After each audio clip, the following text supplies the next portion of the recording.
Mensajes positivos.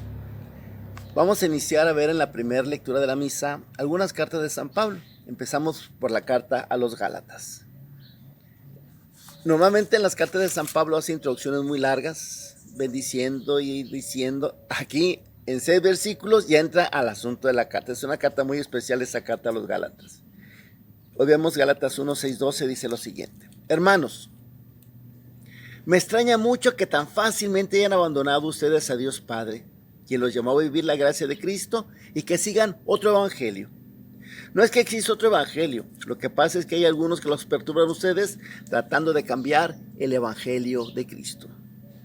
Pero sépanlo bien, si alguien, yo mismo o un ángel enviado del cielo les predicara un evangelio distinto del que les hemos predicado, que sea maldito. Se lo acabo de decir, pero se lo repito. Si alguno les predica un evangelio distinto del que ustedes han recibido, que sea maldito. ¿A quién creen que trato de agradar con lo que acabo de decir? ¿A Dios o a los hombres? ¿Acaso es esta la manera de congraciarse con los hombres? Si estuviera buscando agradarles a ustedes, no sería servidor de Cristo. Quiero que sepan, hermanos, que el evangelio predicado por mí no es un invento humano, pues no lo he recibido ni aprendido de hombre alguno, sino por revelación de Jesucristo. Esta carta se dice que es una reacción temperamental de San Pablo hacia un problema muy esencial en esa época, lo que fue el paso de la comunidad judía a la comunidad católica. En un primer momento, Jesucristo, la Virgen, todos eran judíos. En un primer momento la iglesia nació siendo un apartado de la religión judía. Había saduceos, había los celotas, estaban los esenios y estaban los cristianos conviviendo dentro del contexto del judaísmo. En un primer momento parecía que íbamos a ser judíos con un cierto toquecito especial. Los saduceos, por ejemplo, y los fariseos y los celotas eran muy diferentes. Sin embargo, se identificaban perfectamente como judíos. Entonces los cristianos iban a tener sus características, pero iban a estar dentro del contexto judío. Y no. Nuestra religión trae un ámbito completamente diferente. Ser católica, universal. Ya no hay judío ni gentil. Ahora todos somos uno en Cristo Jesús. Todo esto era algo tan grande que era muy difícil comprenderlo, y en un primer momento a la comunidad le costó trabajo ese brinco del judaísmo al catolicismo, y gran parte fue San Pablo, y gran parte de eso lo vamos a ver en esta carta a los Gálatas. Voy a leer algo de una introducción a esta carta, lo voy a poner esto con más detalle aquí en la página de mensajes positivos. Ahí voy a ponerles a más detalle esta introducción que voy a leer muy someramente aquí en este video. Dice, la carta a los Gálatas es cronológicamente la primera de las 4 grandes cartas de San Pablo: Romanos, 1, 2 y Corintios.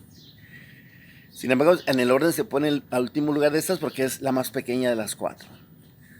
Por el contenido es obvia su estrecha relación con la carta a los Romanos, que fue escrita poco después.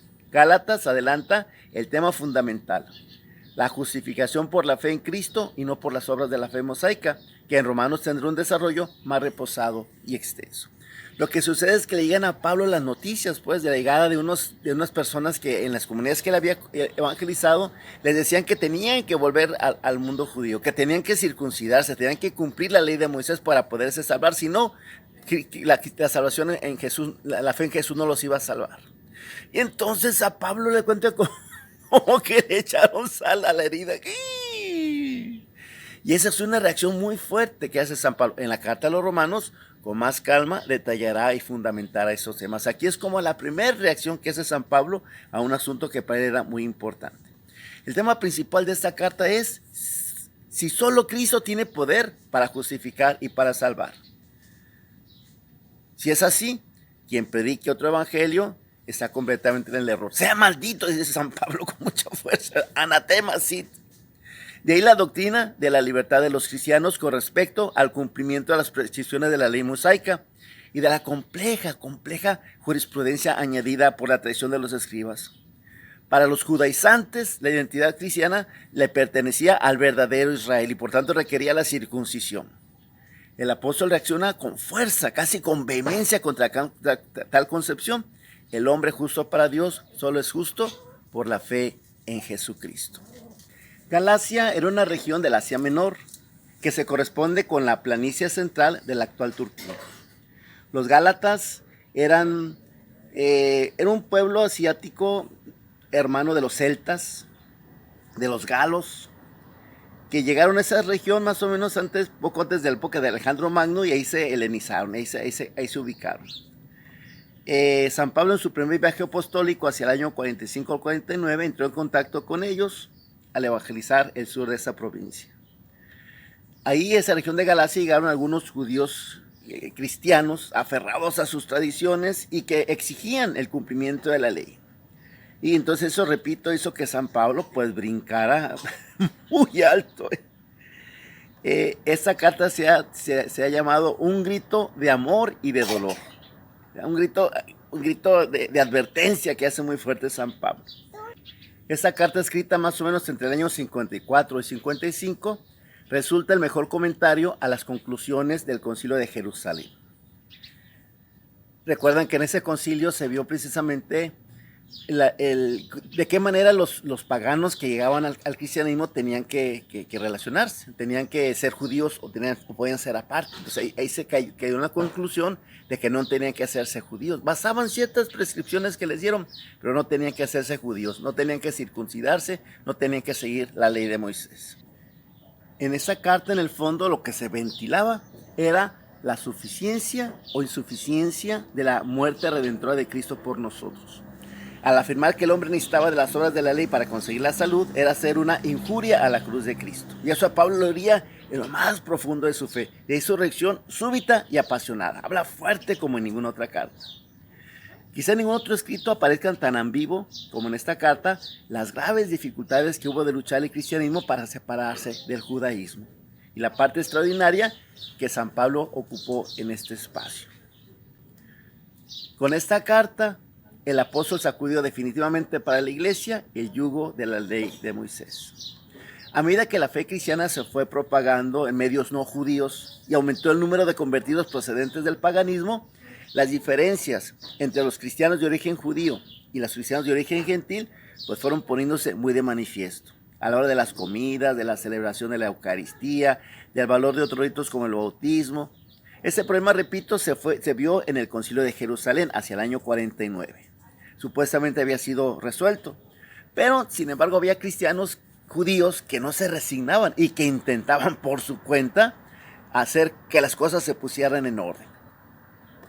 Ahí actuaban incluso en contra de la autoridad misma de los apóstoles, pero sin embargo lo hacían. Era gente buena, era gente muy acreditada, era gente con una buena capacidad de expresarse. Entonces eran unos adversarios muy fuertes para San Pablo. Y San Pablo por eso los enfrenta con mucha fuerza.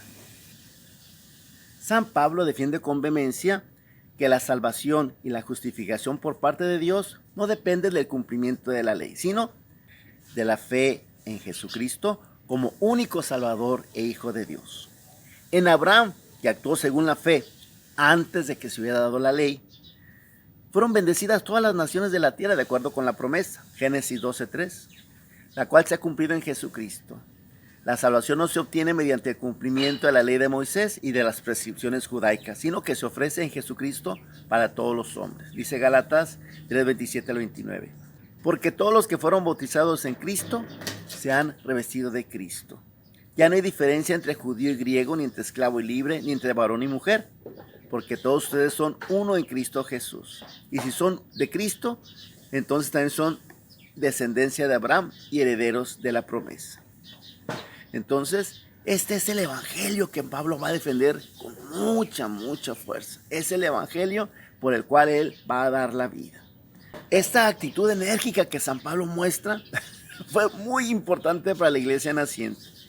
De no haber mostrado esta firmeza frente a la imposición de la circuncisión y de las más prescripciones de la ley mosaica, el cristianismo difícilmente hubiera sido algo más que una secta del judaísmo que creía en Jesús como el Mesías. Se hubiera comprometido así la eficacia y la verdad de la acción salvadora de Jesucristo. Por eso esa carta es importante. Aunque repito, estos temas se desarrollen con más calma en la carta a los romanos, pero sin embargo la fuerza con la que se dicen aquí es impactante. Vamos a estar viendo pues aspectos de esta carta que creo interesante. Esta introducción se las pongo más completa en el grupo de mensajes positivos. Ayúdame a dar a conocer estos mensajes, esos que creo que es interesante. Eso de sabiendo día a día lo que la liturgia nos va sugiriendo para conocer más la palabra de Dios. Darlo a conocer, invita a gente a entrar a ese grupito, que ese apostolado también sea tu apostolado. Mensajes positivos.